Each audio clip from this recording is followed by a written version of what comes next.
Bismillahirrahmanirrahim. Assalamualaikum warahmatullahi wabarakatuh. Waalaikumsalam warahmatullahi wabarakatuh. Terima kasih.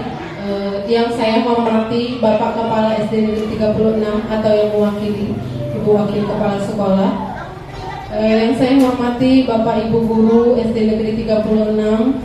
Terima kasih untuk kehadirannya pada pagi menjelang siang untuk kegiatan saya, yaitu diseminasi modul 1.4. Alhamdulillah wa syukurillah, kita panjatkan puji syukur kehadirat Allah Subhanahu wa taala, yang mana karena rahmat dan hidayahnya lah kita dapat berkumpul di ruangan kelas 5B ini dalam kegiatan tugas saya sebagai calon guru penggerak angkatan 11. Terima kasih juga untuk supportnya Bapak Ibu guru SD Negeri 36 Kota Jambi sudah bisa hadir di sini dan membersamai saya, insya Allah sampai nanti minimal waktunya 60 menit ke depan. Ini adalah merupakan tugas kami calon guru penggerak angkatan 11, diseminasi modul 1.4 budaya positif, yaitu menyebarkan pemahaman dan pengalaman penerapan budaya positif baik di kelas maupun di sekolah. Jadi ini sepemahaman kami, pengalaman kami yang sudah kami terapkan apa saja budaya positif yang ada di kelas khususnya, dan insya Allah nanti bisa diimplementasikan juga di sekolah kita. Bapak Ibu, sebelumnya saya akan memperkenalkan fasilitator saya, Bapak Leonardo Sijabat MPD. Beliau ibu pengajar praktek saya, kemarin sudah berkunjung ke sekolah kita, Ibu Erlina Ulansari SPD. Kemudian saya sendiri, Septi Anggraini, calon guru penggerak angkatan 11 Kota Jambi. Baik, tidak ada Bapak ya, Ibu-ibu semua. Ini adalah konsep utama budaya positif pada modul 1.4 yang kami pelajari, yang sudah kami upayakan untuk pahami dan kami imbaskan ke kelas maupun di sekolah kita. Perubahan paradigma belajar, disiplin positif, kebutuhan dasar manusia, motivasi perilaku manusia, nilai-nilai kebajikan, keyakinan kelas, segitiga restitusi, kemudian yang terakhir ada posisi kontrol guru. Nah, inilah materi kira-kira yang akan saya paparkan, baik yang sudah saya ketahui maupun yang sudah saya lakukan. Baik Bapak Ibu, supaya jangan terlalu tegang ya, sepertinya kita karena merdeka sudah sangat kecapean, kita ice breaking dulu. Boleh kita sweet perkalian. Jadi sweet perkalian, terserah mau angka berapapun, 1, pasangannya 2. Nanti siapa yang duluan menyebutkan hasilnya, itu pemenangnya. Nanti kita ambil pemenang yang pertama. Kita mulai ya. Silakan sweet, terserah angka berapapun. Contoh, Ibu Ida dengan Ibu Soraya dulu. Silakan angka berapa? Ya, berarti Bu Ida yang menang, Ibu Soraya yang kalah. Jadi biar kita tahu ibu-ibu siapa yang kalah, siapa yang menang, sambil berdiri, tidak usah keluar, berhadapan. Nanti yang kalah duduk. Mohon berdiri Bapak Ibu, kita mulai. Yang menang nanti dapat hadiah. Hadiahnya presentasi di depan. Jadi saya Ado yang gantikan. Silakan Ibu Ida, silakan berhadapan, pandang temannya, pandang sohibnya, bestinya. Kita ice breaking, namanya sweet perkalian. Bapak Ibu, nanti ini bisa diterapkan juga di kelasnya masing-masing. Ini saya dapatkan pada saat loka karya. Ya Ibu Ita ya. Silakan, yang kalah nanti langsung duduk. Ayo konsentrasi. 1, 2, 3.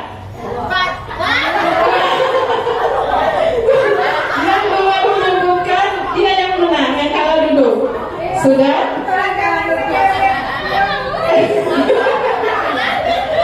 Yang menang tetap berdiri. Baik, ini siapa yang menang? Bu Jara, lihat Kak Yanti, Ibu Ani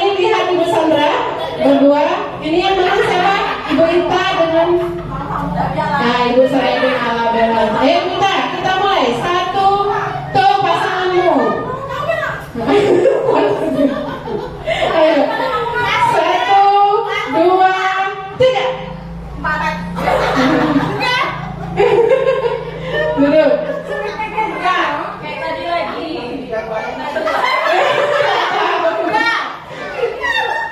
Ayo ulang. 1, 2. Terserah mau angka berapa, sebutkan hasil kalinya. Ya, sebutkan hasil kalinya. Siap ya? 1, 2, 3.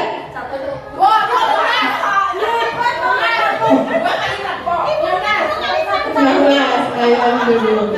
Siapa yang tersisa? Wida tersisa. Wida ini sama menang.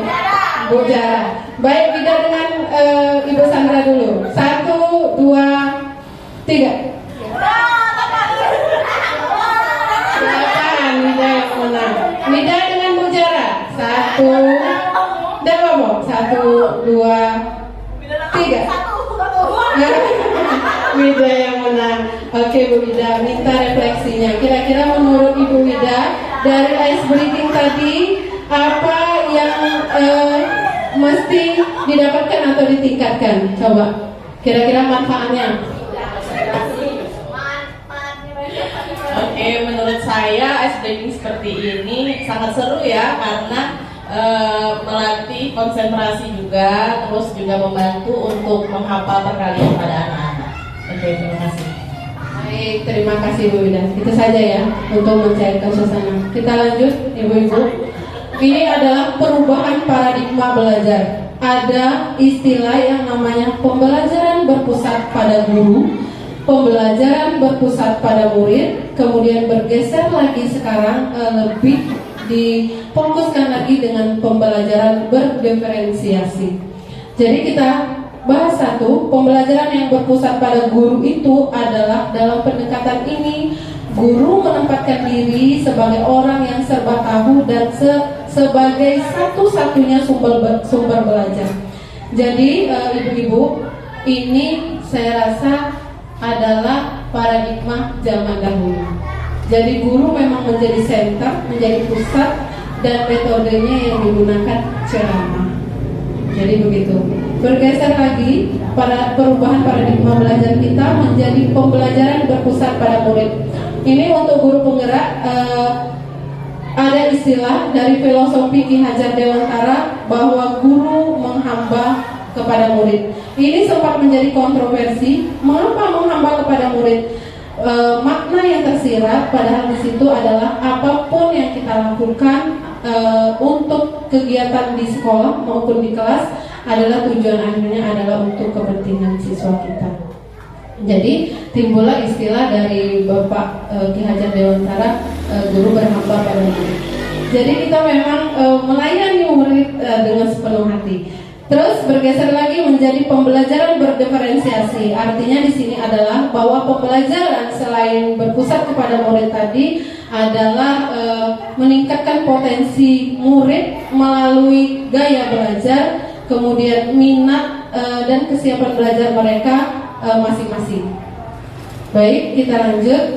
Ini juga tidak luput dari dimensi profil pelajar Pancasila, ada 6 dimensi. Nah, terkait modul 1.4 ada budaya positif. Apa itu budaya positif? Adalah nilai-nilai, bisa juga disebut keyakinan atau kebiasaan di kelas atau di sekolah yang berpihak pada murid. Jadi budaya positif itu apapun yang kita lakukan, kebiasaan-kebiasaan apapun itu yang berpihak kepada murid bisa disebut dengan budaya positif. Contoh yang sudah kita lakukan dan ini sudah konsisten nampaknya adalah berdoa sebelum dan sesudah belajar, kemudian baris di depan kelas sebelum memasuki kelas. Nah, ini yang juga perlu kita galakan budaya positif, yaitu penerapan 5S. Apa Ibu-ibu 5S? Senyum, salam, sapa, sopan, dan santun. Nah, ini juga merupakan budaya positif. Kemudian juga ada istilahnya kata-kata ajaib seperti maaf, permisi, tolong, dan terima kasih. Ini juga Ibu kenapa dibilang kata ajaib? Karena kalau ini kita lakukan ada keajaiban yang datang kepada kita. Artinya ada kebaikan yang akan datang kepada kita. Maka disebut kata-kata ajaib jika kata-kata ini dilatih terus-menerus secara kontinu, artinya terbiasa sampai nanti menjadi budaya positif di sekolah kita. Lanjut, ibu-ibu, mengapa di sekolah ada anak yang bermasalah, ada kejadian-kejadian yang tidak mencerminkan budaya positif tadi, karena adanya kebutuhan dari anak tersebut yang tidak terpenuhi. Nah, kebutuhan dasar manusia ini tidak hanya cuma untuk murid kita saja, kita sebagai guru juga ini merupakan kebutuhan. Namanya 5 kebutuhan dasar manusia. Yang pertama, bertahan hidup. Menurut ibu-ibu, kira-kira kalau untuk bertahan hidup kita ngapain? Makan, ya, minum, apalagi? Beradaptasi, keamanan gitu ya, supaya kita bisa bertahan hidup. Contoh di dalam kelas ada anak, dia tidak semangat belajar, mungkin kebutuhan yang bertahan hidupnya tidak terpenuhi, artinya dia tidak sarapan dari rumah. Nah, ini kan membuat masalah di dalam kelas. Kemudian yang kedua adalah rasa kasih sayang dan rasa diterima. Nah, ini juga kalau kita telisik, ibu-ibu pasti paham lah ya. Kalau ada anak yang bermasalah, kalau kita cari latar belakangnya, biasanya dia tidak kurang kasih sayang, di keluarga yang tidak diterima, ditambah lagi nanti di sekolah kawan-kawannya yang tidak bisa membaur dengan dia. Jadi dia kebutuhan dasarnya sebagai diterima itu tidak terpenuhi, makanya jadi bermasalah. Kemudian yang ketiga adalah penguasaan. Jadi setiap kita, baik murid maupun guru, kita butuh diakui. Kita senang kalau kita dianggap, kita senang kalau kita diakui. Apalagi, oh aku bisa, oh dia tuh pintar. Pasti kita merasa berkuasa. Nah, ini kebutuhan penguasaan. Kemudian yang keempat ada kebebasan. Jadi anak-anak tidak kita paksakan. Jadi dia punya pilihan dalam apapun itu, dalam pembelajaran. Makanya di awal kegiatan pembelajaran dia lakukan asesmen awal. Jadi kalau kelas rendah itu biasa, oh ternyata anak ini belum bisa baca, oh anak ini sudah lancar. Nanti kita nge-treatmentnya berbeda-beda. Anak pun bebas. Maksudnya bebas di sini materi pembelajarannya apa? Karena dia belum bisa membaca, tetap kita kaitkan dengan materi, tapi dengan belajar membaca juga. Kemudian yang terakhir adalah kesenangan. Nah, ini juga. Jadi anak-anak itu dia butuh senang dulu, baru siap untuk mengikuti instruksi dari kita atau belajar. Jadi kalau zaman sekarang makanya marah-marah sekali ice breaking, kemudian kegiatan pembelajaran yang menggunakan games ya. Namun di situ tetap dimasukkan materi pembelajaran. Baik, berikutnya di modul 1.4 ini yang saya pelajari adalah motivasi perilaku manusia menurut Yanni Gosen. Motivasi itu terdiri dari 2, yaitu motivasi eksternal karena hadiah, penghargaan, atau karena hukuman. Jadi motivasi eksternal ini, saya mau berpakaian rapi hari ini, karena kalau tidak nanti dihukum ibu atau bapak guru. Atau saya ingin mengerjakan tugas hari ini, kalau saya mendapat nilai 80, saya akan mendapatkan pujian atau penghargaan. Ini juga menjadi perdebatan. Ada beberapa yang mengatakan bahwa pujian atau penghargaan atau hadiah itu melemahkan mental anak. Jadi mereka akan berbuat apabila akan mendapatkan hadiah. Terus motivasi internal. Nah, ini yang akan kita gali. Sadar akan nilai-nilai kebajikan dalam dirinya, menghargai nilai kebajikan dalam diri sendiri. Baik, ini nilai-nilai kebajikan. Ada religius, tanggung jawab, menghargai, menghormati, jujur, dan toleransi. Menurut ibu-ibu, selain 6 yang saya tuliskan di depan ini, ada tidak nilai kebajikan lain selain yang di depan? Ada religius, ada tanggung jawab, menghargai, menghormati, jujur, dan toleransi. Kira-kira nilai kebajikan apa lagi? Tolong menolong, kerja sama. Ada lagi yang lain? Religius, tanggung jawab, menghargai, menghormati, jujur, toleransi, tolong menolong, kerjasama. Apa lagi kira-kira?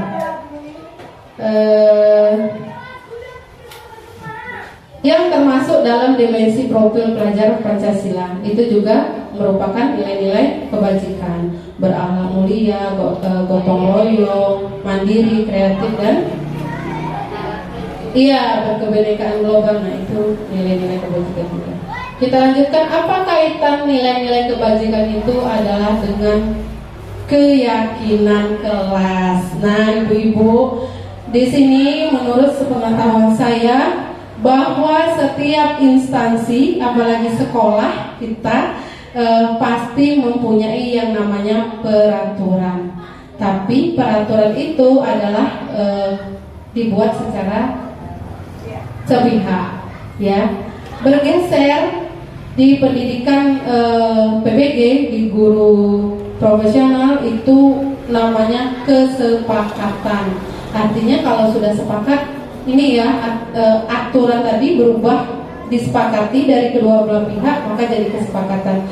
Nah, di pendidikan guru penggerak, istilahnya berubah lagi menjadi keyakinan. Saya juga berusaha memahami apa sih perbedaan peraturan, kesepakatan dengan keyakinan. Ternyata peraturan itu tadi yang dibuat sepihak. Kita bikin sebanyak-banyaknya peraturan apa saja, kemudian kita tempel dan harus ditaati. Itu namanya peraturan. Kalau kesepakatan, peraturan tadi kita buat, kemudian kita sepakati dari kedua belah pihak. Nah, kalau keyakinan sudah kita sepakati, kita yakini bahwa itu akan kita jalankan dan akan membantu lancarnya proses pembelajaran atau kegiatan di sekolah. Jadi keyakinan kelas ini merupakan disiplin positif yang bisa diterapkan dalam membangun budaya positif di sekolah. Jadi awalnya itu adalah keyakinan kelas masing-masing. Nanti ada juga ya Kak Yanti ya, keyakinan sekolah sebenarnya. Jadi keyakinan sekolah itu seperti ini, kita melibatkan semua guru, warga sekolah, nanti kita buat peraturannya apa, kita ubah menjadi kalimat positif, kemudian dikaitkan dengan nilai-nilai kebajikan, jadilah keyakinan sekolah. Nah, keyakinan inilah yang akan membantu murid kita untuk mengembangkan disiplin diri. Juga kita sebagai guru tidak hanya murid, karena murid akan belajar mematuhi keyakinan yang telah dibuatnya sendiri. Jadi kalau mau mempraktekkan di kelas, boleh murid-muridnya seperti di depan sudah saya tempelkan kertas itu, murid-muridnya disuruh menulis, anak-anak kira-kira aturan apa saja yang perlu diterapkan. Pasti semuanya nyebutnya random. Kira-kira apa peraturan, Ibu Wida? Contohnya adalah tertib di dalam kelas. Kalau Ibu Soraya, Datang waktu. datang tepat waktu. Tidak apa-apa. Anak-anak tuh biasanya pasti, Bu, tidak boleh ngomong jorok. Kita apresiasi dulu, kita tampung. Terus dia bilang, Bu, jangan ngejek-ngejek. Kita tulis, jangan ngejek-ngejek. Kalau guru kelas 1, karena anaknya belum bisa nulis, bisa ditulis, ibunya yang menulis di depan dari perkataan anak-anaknya tadi. Apalagi nak ya, aturan kira-kira yang harus kita terapkan. Oh Bu, tidak boleh berpakaian tidak seragam misalnya. Masih ada kata-kata tidak, kata-kata jangan. Kita tampung dan kita apresiasi, kemudian kita ubah menjadi kalimat positif. Kalimat positif itu artinya tidak mengandung kata tidak mengandung kata jangan. Jadi kalau tadi tidak boleh datang terlambat, kata Ibu Soraya, berarti datang tepat waktu. Itu berubah menjadi kalimat positif. Datang tepat waktu, Bapak Ibu, Ibu-ibu, kalau kita kaitkan dengan nilai kebajikan, kira-kira yang mana? Tanggung jawab. atau disiplin. Iya. Iya, disiplin juga. Karena sini cuma 6 nilai kebajikan. Baik, kita kelompokkan. Seandainya kita pilih disiplin, melaksanakan piket kelas, masuk ke tanggung jawab. Jadi nanti kita kelompokkan per nilai kebajikan dari beragam yang anak sebutkan tadi. Setelah terkelompok, barulah kita susun menjadi kalimat keyakinan kelas. Nah, ini Bapak Ibu, Ibu-ibu yang sudah saya terapkan di kelas 5B. Yang pertama adalah langkah pertama membuat keyakinan kelas adalah guru bersama murid menuliskan harapan atau peraturan yang ingin disepakati. Jadi random mereka nulis sebanyak-banyaknya di papan tulis seperti ini. Jadi masing-masing, kalaupun semuanya mau nulis silakan, kita tampung dulu, kita apresiasi dulu pendapat mereka. Mau itu ada kata tidak, jangan, tidak boleh berkata jorok, tidak boleh mengejek, kita tulis. Kemudian tahapan berikutnya adalah mengubah dan mendiskusikan bersama-sama peraturan tadi menjadi kalimat positif. Artinya ada kata tidak, kita ubah ngarahin kemana? Tidak boleh ngejek. Oh, berarti saling menghargai, saling menghormati. Setelah diubah menjadi kalimat positif, kita menuliskan keyakinan kelas tersebut sesuai dengan yang sudah kita kelompokkan nilai-nilai kebajikannya tadi. Ya. Kemudian ini boleh guru bersama-sama murid nanti seperti ada penandatanganan, ya. Jadi memang betul-betul sepakat dan didiskusikan, diyakini bersama. Baik anak-anak, untuk keyakinan kelas kita kira-kira berapa poin yang akan kita terapkan. Nah, Bapak Ibu, itu contoh nyatanya untuk di kelas 5B. Nanti saya sangat berharap yang belum bisa membuat dan memajangnya ya Ibu Ita, karena ini akan menjadi PR kami bersama. Kalau setiap kelas, kenapa ini yang nanti ada yang monet, ada beberapa kelas yang masih belum, kira-kira kami tidak menyampaikan atau tidak mensosialisasikan. Inilah keyakinan kelas 5B yang sudah kami sepakati bersama. Namun ibu-ibu, keyakinan kelas ini boleh direfleksi. Artinya kalau ada yang tidak berguna, boleh dirombak, boleh diperbaharui. Tapi kalau mau dipakai dari awal tahun ajaran baru sampai akhir juga boleh. Nah, inilah contoh keyakinan kelas 5B. Yang pertama yaitu berdoa sebelum dan sesudah belajar. Ini sudah kita terapkan. Kemudian yang kedua, menjaga kebersihan diri, kelas dan juga lingkungan. Yang ketiga, saling menghargai dan menghormati. Yang keempat, menerapkan 5S, senyum, salam, sapa, sopan, dan santun.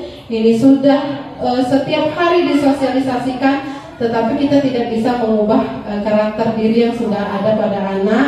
Kita butuh waktu dan proses, juga usaha yang kuat. Yang kelima yaitu izin saat meninggalkan ruang kelas. Jadi mau kemanapun dia, tetap harus izin siapapun guru yang ada di depan kelas. Izinnya pun cukup berdua, dan itu kita sepakati, kita yakini. Masuk, keluar lagi. Kalau sudah pagi keluar, siang apanya, kecuali urgennya. Kalau sudah memang tidak tahan lagi, boleh. Yang terakhir, tertib dan semangat mengikuti pembelajaran. Nah, dari keyakinan kelas tersebut kita masuk ke validasi tindakan yang salah, menstabilkan identitas, validasi tindakan yang salah, menanyakan keyakinan. Nah, ketiga tindakan ini adalah yang disebut dengan segitiga restitusi. Jadi kaitannya dengan keyakinan kelas tadi. Segitiga restitusi ini adalah bagaimana kita menyikapi atau berdialog dengan anak saat anak tersebut bermasalah.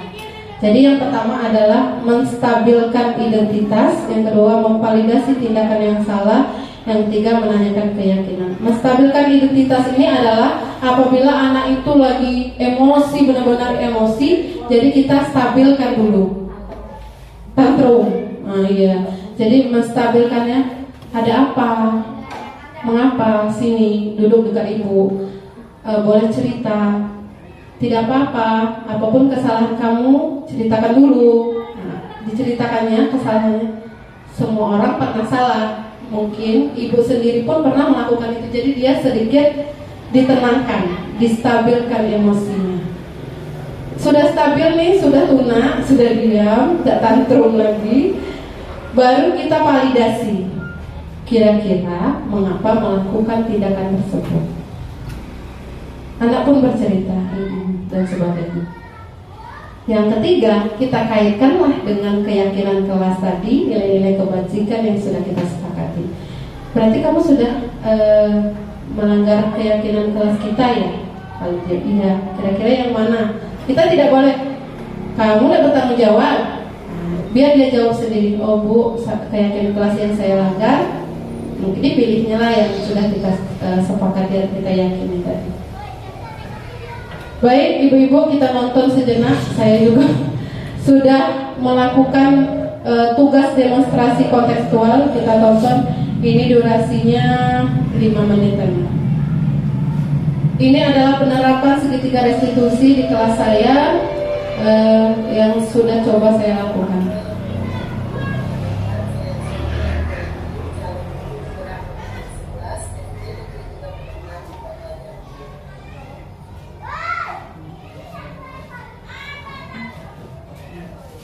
Ini adalah tugas demonstrasi kontekstual penerapan segitiga restitusi modul 1.4 gaya masuk. Segitiga restitusi terdiri dari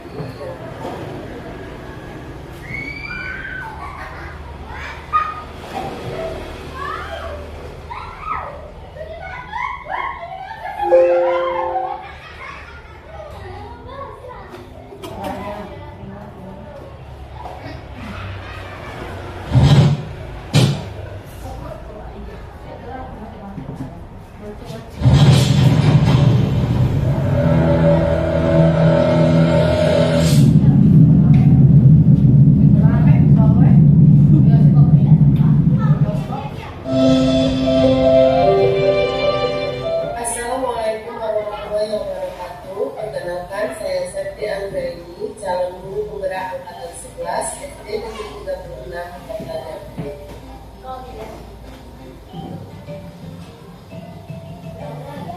Ini adalah tugas demonstrasi kontekstual penerapan segitiga restitusi modul 1.4 gaya masuk. Segitiga restitusi terdiri dari yang pertama menstabilkan identitas, kemudian memvalidasi tindakan yang salah, dan yang ketiga adalah merayakan keyakinan. Segitiga restitusi adalah suatu proses dialog yang dijalankan oleh ibu atau orang tua agar menghasilkan diri dan menjawab kita belajar dari kesalahan.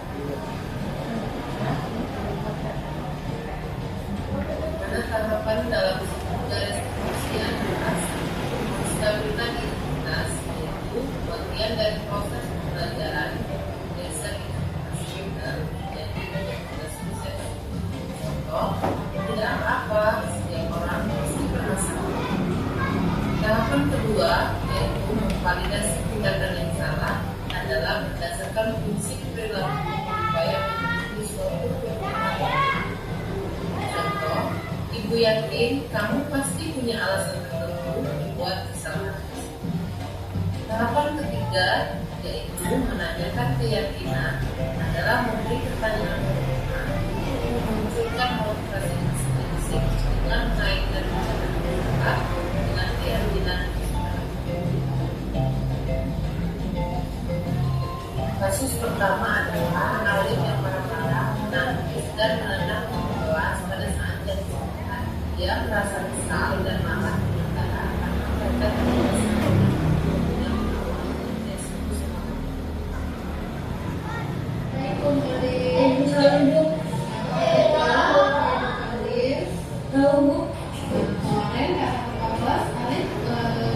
menangis dan menendang kelas ya? Iya. Kenapa? Karena saya dia terus menerus bu. Jadi Alif besar, tidak apa-apa Alif senang orang karena merasakan hal tersebut. Kesal dan marah ya? Betul.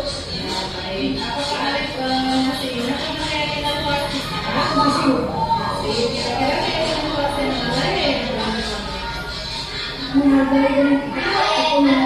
menghargai dan menghormati dan menyelesaikan masalah apapun. Baik, dari sudah jelas ya. Kita harus saling menghargai dan menghormati orang lain. Nah, sekarang apakah Ali sudah punya solusi untuk masalah ini? Ada Bu untuk masalah.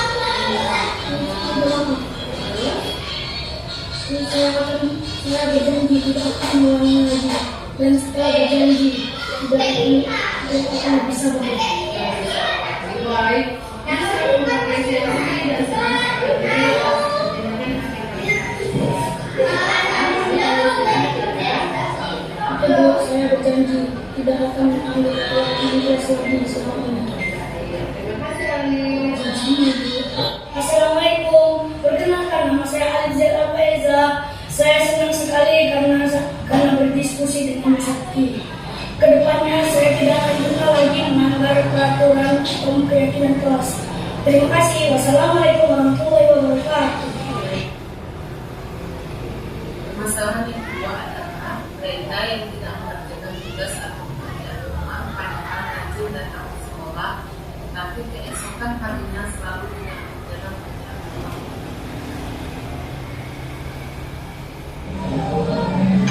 Assalamualaikum Brenda. Apakah Brenda tahu mengapa ibu panggil hari ini?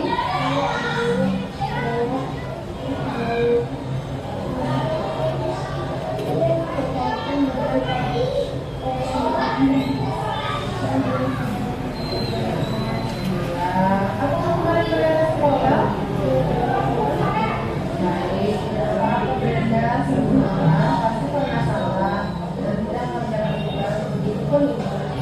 Kira-kira apa alasan Brenda tidak mengerjakan tugasnya? Iya,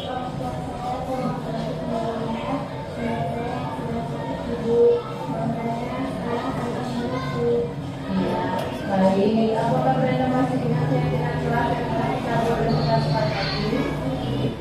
Apakah Brenda sudah menjalankan keyakinan kelas tersebut? Keyakinan kelas yang mana ya yang kira-kira dilanggar?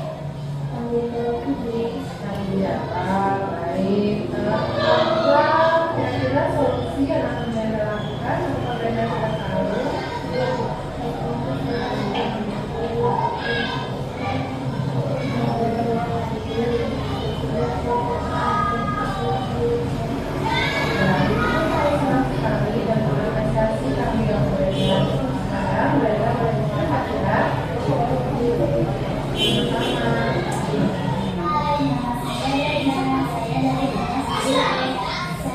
Saya senang berdiskusi dengan Sakti.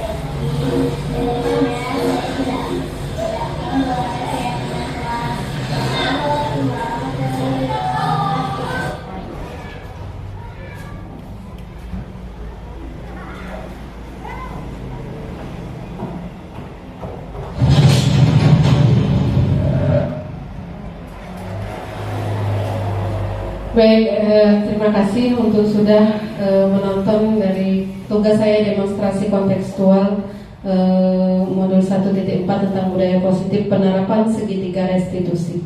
Jadi segitiga restitusi ini adalah untuk menyikapi permasalahan anak sehingga mereka merasa ditanya atau digali kebutuhan mana yang tidak terpenuhi.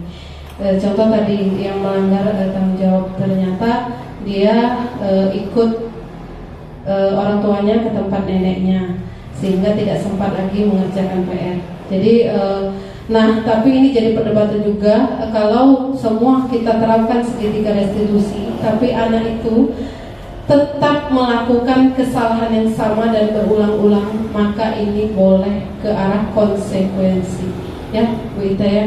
Jadi ada lemahnya juga sih sebenarnya segitiga restitusi. Cuma kita coba dulu untuk terapkan sehingga anak-anak kebutuhannya merasa digali. Kebutuhan mana tadi yang dari 5 dasar kebutuhan tadi yang tidak terpenuhi. Nah Ibu-Ibu sampai sini ada yang mau bertanya tentang video tadi atau ada tanggapannya? Silakan Ibu Mai.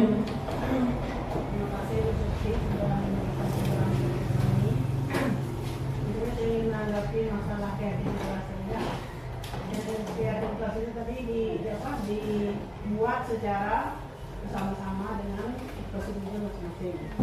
Setelah itu timbulah keyakinan kelas yang sudah kita tempel di depan kelas masing-masing. Nah, ini saya rasa kalau kita lihat dari persetujuan itu memang benar sudah sepakat. Tetapi apabila tidak kita ingatkan setiap kali pada kita, ini akan terjadi lagi berulang. Nah, bagaimana caranya untuk mengatasi hal itu supaya jangan terulang lagi?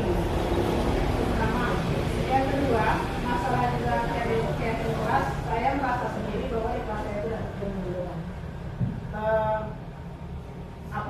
Kendalanya apa? Pertama, kelas kami itu adalah kelas yang labil gitu. Nah, setiap ada acara dibuka terus, tutup buka.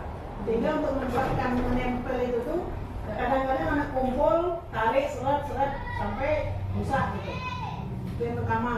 Kemudian juga kami belum mendapat pelajaran sosialisasi tersendiri untuk membuat kelas keyakinan kelas ini. Karena kami belum dapat. Kalau mungkin sudah dulu mungkin saya tidak demo gitu. Tapi kami mohon lagi diundang lagi supaya kami bisa melaksanakan, bisa membuat, bisa mempraktikkan. Nah, itulah kedua kendala yang makanya kami tidak melaksanakan itu. Terima kasih.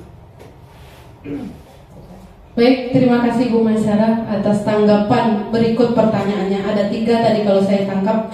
Yang pertama adalah bagaimana setelah keyakinan kelas ini kita buat, kita sepakati, kita yakini, kita tempel lagi di depan, dan anak bisa meyakini secara bersama-sama, tidak melakukan kesalahan berulang-ulang. Nah, caranya adalah setiap memulai pembelajaran di kelas, kita lakukan dulu tahapannya. Yang pertama tadi berdoa sebelum memulai pembelajaran. Nah, tentu kita sebagai guru akan menyampaikan anak-anak apa tujuan pembelajaran hari ini. Nah, sebelum masuk ke situ, kita harus mengingatkan terlebih dahulu keyakinan kelas ini. Tidak bosan-bosannya setiap hari sebelum pembelajaran kita ingatkan. Ini juga berlaku ya Ibu Ita, kalau kita gimet sama fasilitator pasti selalu ditampilkan keyakinan kelas. Setuju ya Kak Yanti? Pasti selalu ditampilkan keyakinan kelas. Makanya keyakinan kelas itu ditempel kalau bisa sebesar-besarnya yang bisa kelihatan dari semua warga kelas. Jadi tidak disumputi. Nah, keyakinan kelas yang sudah kita sepakati ini, walaupun sudah kita sepakati, tetap harus kita ingatkan setiap hari sebelum pembelajaran, di awal masuk kelas tuh. Nah, masuk kelas, anak-anak berdoa dulu, kita ucapkan salam, berdoa, kemudian kita arahkan ke keyakinan kelas. Baik anak-anak, keyakinan kelas kita apa ya? Kita sebutkan lagi sampai seterusnya. Jadi setiap hari. Namun terkadang Bu Mai, kita kan kadang jam pertama itu terus kadang ada kegiatan. Kalau saya hari ini itu yang membuat terlupa.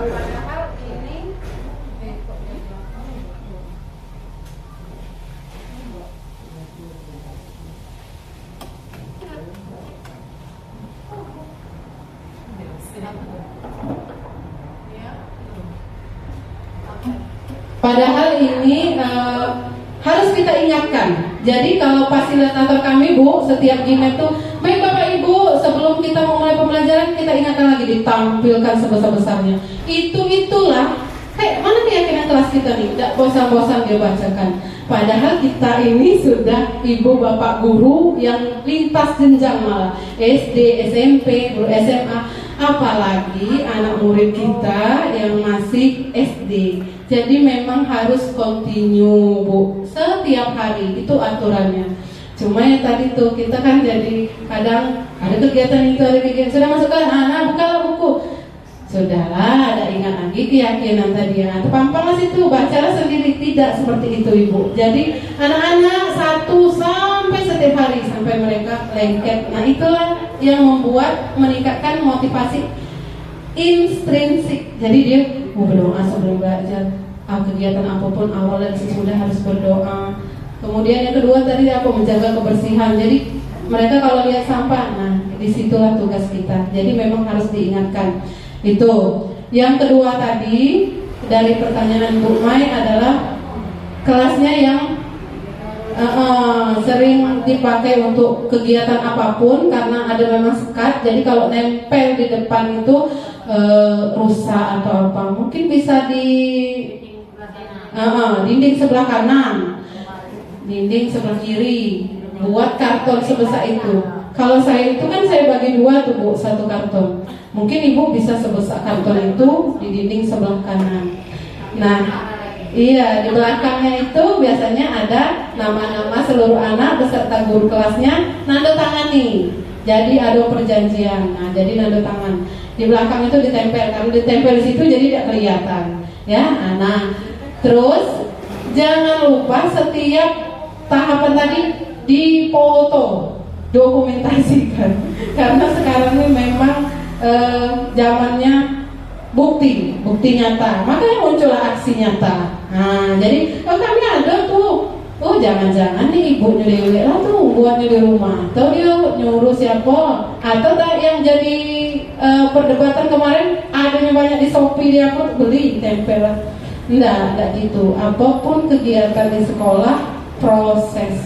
Jadi termasuklah penguatan program belajar Pancasila yang kegiatan P5 tetap proses, jadi ada proses. Nah, keyakinan kelas tentu seperti itu Bu Mai. Jadi itu siasatinya, apa di sebelah kanan, apa di sebelah kiri, jangan di depan situ yang nggak dibongkar pasang itu, nah rusak. Terus Bu Mai tadi bilang bagaimana sosialisasinya itu sangat mudah sekali. Inilah tahap-tahapannya. Kalau kita mau buat, nah anak-anak hari ini kita akan membuat keyakinan kelas. Coba kalian sebutkan kira-kira peraturan apa saja yang harus bebas, seluas-luasnya. Buka pertanyaan. Peraturan apa saja yang harus kita terapkan?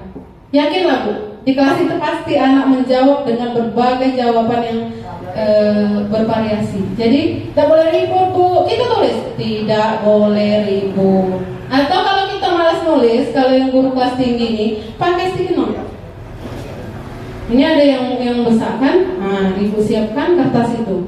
Nih Ibu bagikan. Sekarang kamu tulislah peraturan apa kira-kira yang harus kita taati, baik di kelas kita maupun di sekolah. Tulislah. Pasti dinulis. Nah Ibu. Nah, ibunya harus tanggap. Jadi Ibu yang nuliskan.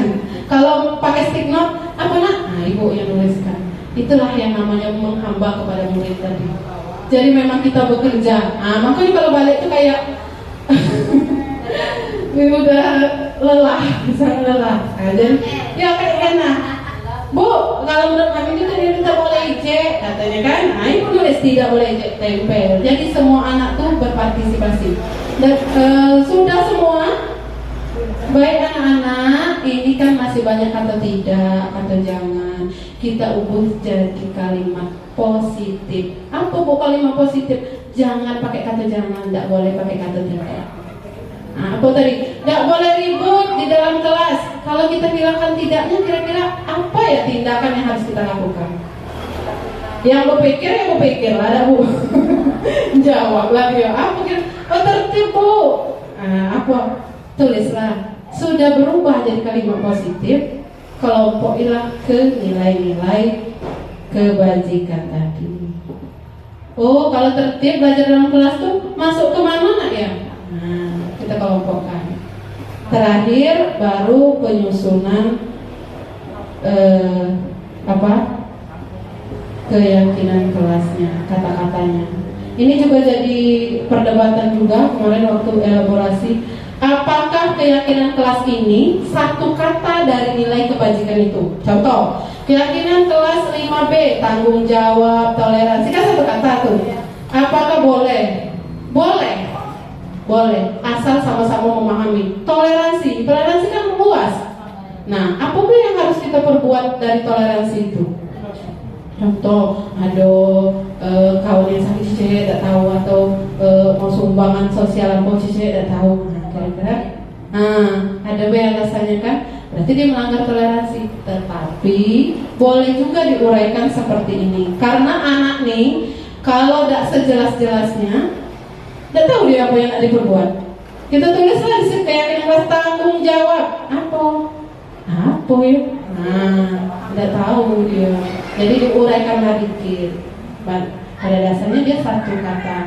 Jadi ini juga di pendidikan guru penggerak, karena ada guru SD, SMP. Jadi karakter anak itu berbeda-beda. Kadang kami tidak bisa nih, anak kalau tidak dibilangi jaga kebersihan, kalau ada sampah putih, kan dia kalau menjaga kebersihan adalah menjaga kebersihan secara umum. Nah, boleh diuraikan dengan kata-kata seperti ini. Sudah itu tadi, Bu Mei ya buatlah, karena keyakinan untuk kesepakatan tadi. Nah, ditulis boleh nama anak, parahnya di sebelah itu, putih bisik foto.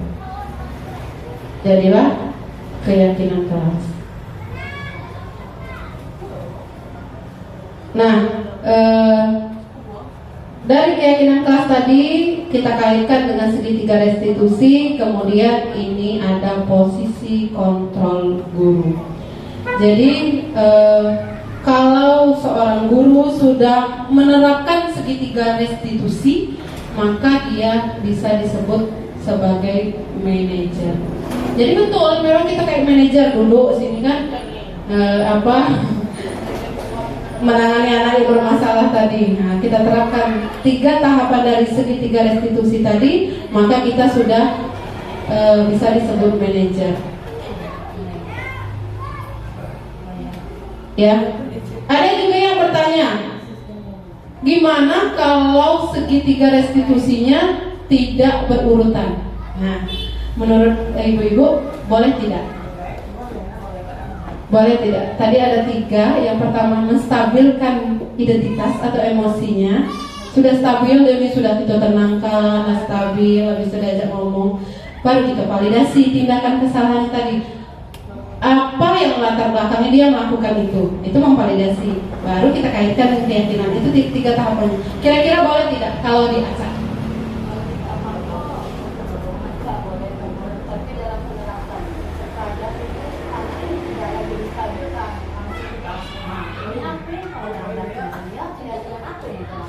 Oh begitu. Tapi kalau tahapannya harus tidak. Jadi kalau tahapannya memang harus runtut, penerapan segitiganya tadi memang harus berurutan. Tapi kadang kata Ibu Ita, gitu nih langsung, cobalah nak, keyakinan apa yang dilanggar. Nah kadang kita juga lupa mengaitkan keyakinan tadi. Nah makanya ada 5 posisi kontrol guru. Yang pertama penghukum. Jadi yang penghukum ini dia tidak pakai diskusi.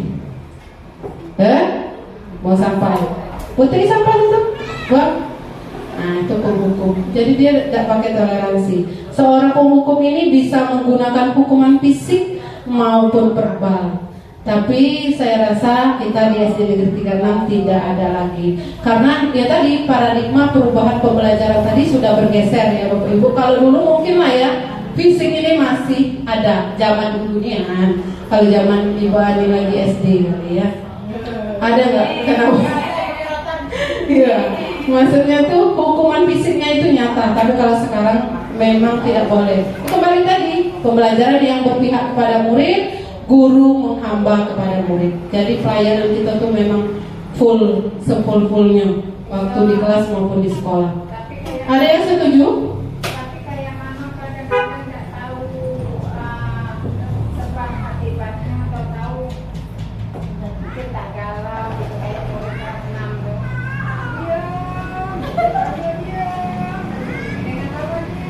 Gak mau dia ngomong. Payah juga di kamu. Kalau kau nangis. Nah. Iya. Sini coba ibu tanya dulu. Ada sesuatu. Jadi mencobalah ya melakukan segitiga restitusi tadi. Iya, dekat di samping betul. Wah.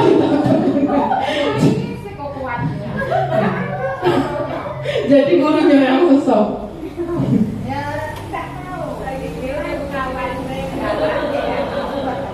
Dengan dia. Nah itu.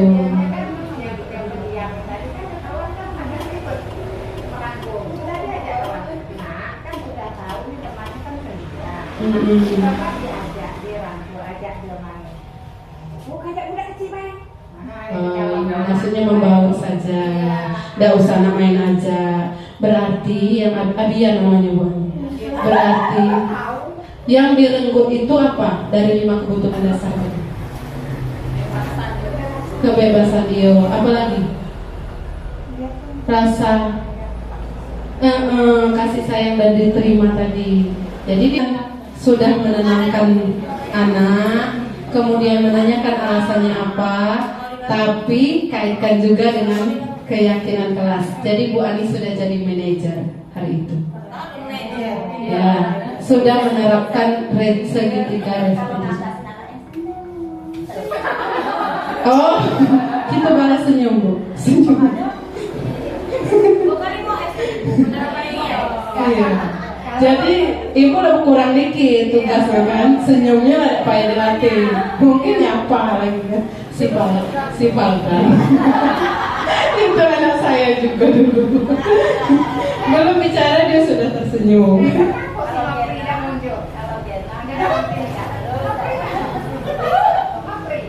Siapa? Aman, terkendali. Mudah-mudahan lancar jaya ya Bu Zahra. Ya maksudnya kita sama-sama ibu-ibu menerapkan segitiga restitusi ini. Simpel sekali. Tenangkan dulu anak, stabilkan emosinya. Ini saya yakin ibu-ibu semua sudah menerapkan. Cuma mungkin baru tahu oh ternyata istilahnya segitiga restitusi yang mengarahkan guru ke arah menjadi posisi kontrol guru sebagai manajer. Jadi sudah, tapi tersirat tidak tersurat. Iya kan? Oh ternyata itu segitiga restitusi. Bukan, ya. Nah, jadi tetap harus berurutan, ya. Kita stabilkan dulu, tenangkan dulu emosinya, kemudian validasi kesalahan kita tanya ngapona, apa alasannya. Oh, udah bisunin Bu, kayak si Alif kan dia sudah nangis-nangis, kita kasih support, tidak apa-apa. Mungkin itu luapan kesalahan, tapi kita kaitkan. Apakah ingat keyakinan kelas yang sudah kita sepakati? Ingat Bu, kita tidak boleh bertanggung jawab kan? Biar dia mikir sendiri. Makanya tadi Bu Mai, setiap hari kita memang harus membacakan. Jadi yang belum menempelkan sudah buat nih, ada sudah foto-foto prosesnya tempelkan di dinding. Yang belum silakan berproses lah. Ya boleh kalau Salik panggil baik kami mau buat keyakinan kelas. Jadi kalau setiap kelas kita sudah punya keyakinan, kita bisa menerapkan segitiga restitusi dengan mengaitkan keyakinan kelas tadi. Kalau tidak ada keyakinan kelas, kira-kira Bu Ita jalan tidak segitiga restitusi? Penerapan itu pasti jalan. Ini istilah baru sebenarnya.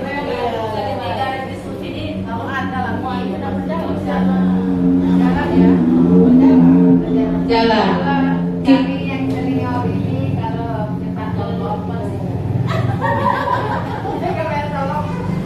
full, jangan tanggung-tanggung. Betul ya? Tapi kan terlepas dari tugas kita juga di sekolah, kita Segitiga memang. segitiga. 5 restitusi. Enggak, 3 baik, segitiga restitusi. Boleh, bisa kata Ibu Ita, jalankan segitiga restitusi, kalaupun tempelkan. Cuma, nah, anak kira-kira kalian sudah melanggar apa? Tanggung jawab Bu. Tapi kan tidak pernah kita sepakati, tidak pernah kita yakini bersama. Nah, itu tadi proses. Terus yang 5S itu ini simpel.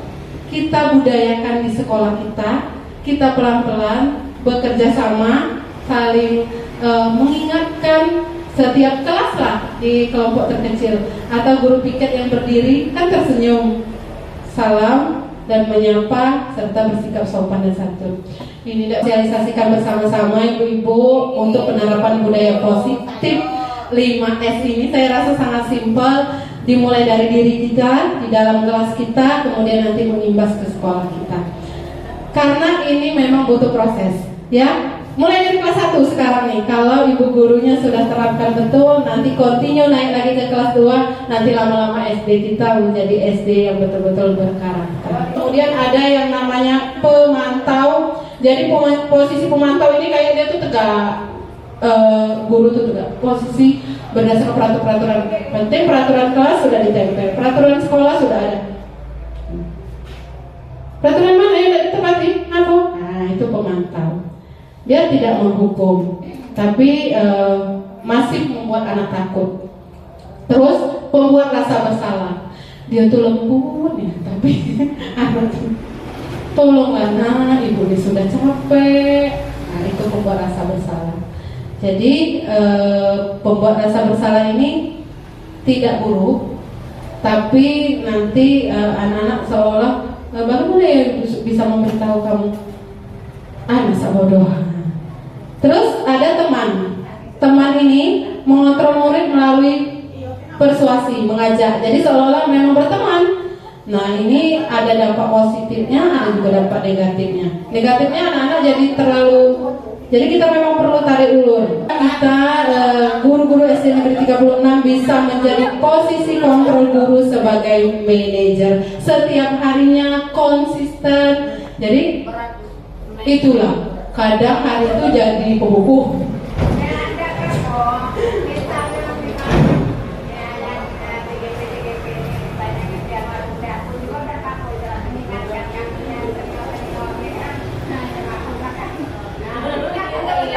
Iya.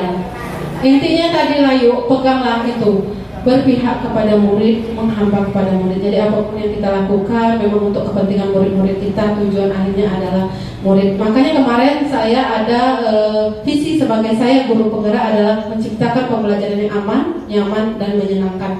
Jadi kondisikan murid dulu senang, baru kita bisa melakukan pembelajaran. Baik, sampai di sini masih ada pertanyaan dan tanggapan.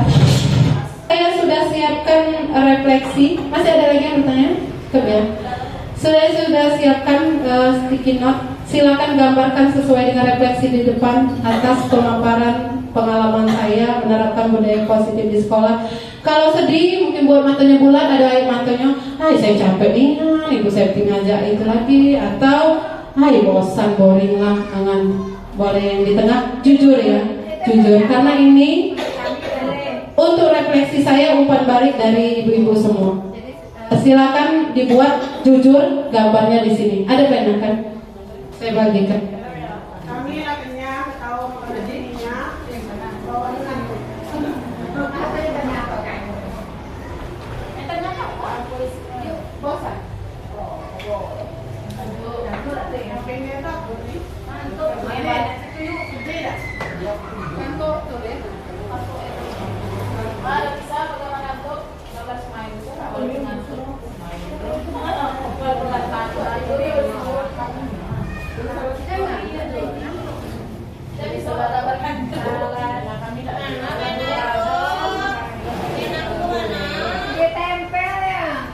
Belum yuk, itu untuk refleksi perasaannya. Terus kira-kira apa yang didapat dari penyampaian saya? Silakan ditulis di sticky note warna hijau. Apa yang materi yang didapat? Kira-kira yang kakak dapat yang baru dari pemaparan. Ibu, segitiga restitusi. Ya, boleh. Tulislah.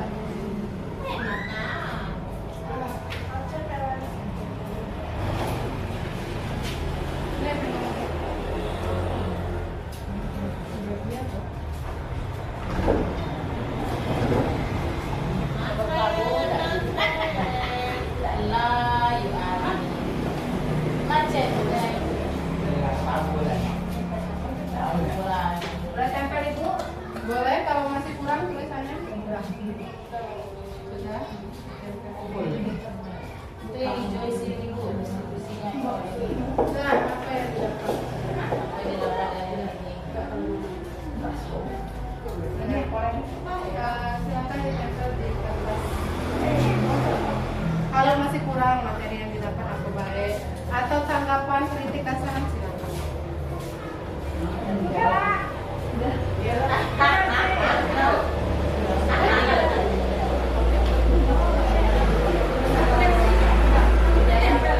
Budaya ini, budaya positif tentang hubungan itu kan? Ya kan? Budaya positif tentang hubungan itu.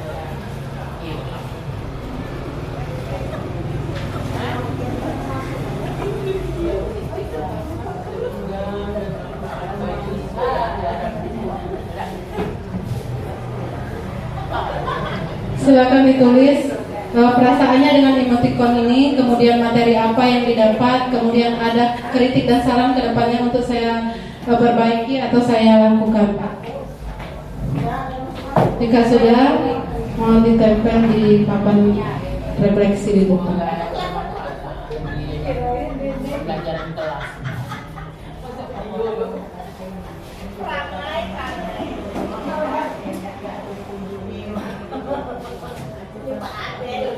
Baik, terima kasih ibu-ibu untuk partisipasinya hari ini untuk tugas saya di modul 1.4. Terima kasih sudah membersamai sampai akhir. Lebih dan kurang saya mohon maaf. Terima kasih untuk segala perhatiannya. Masih ada lagi?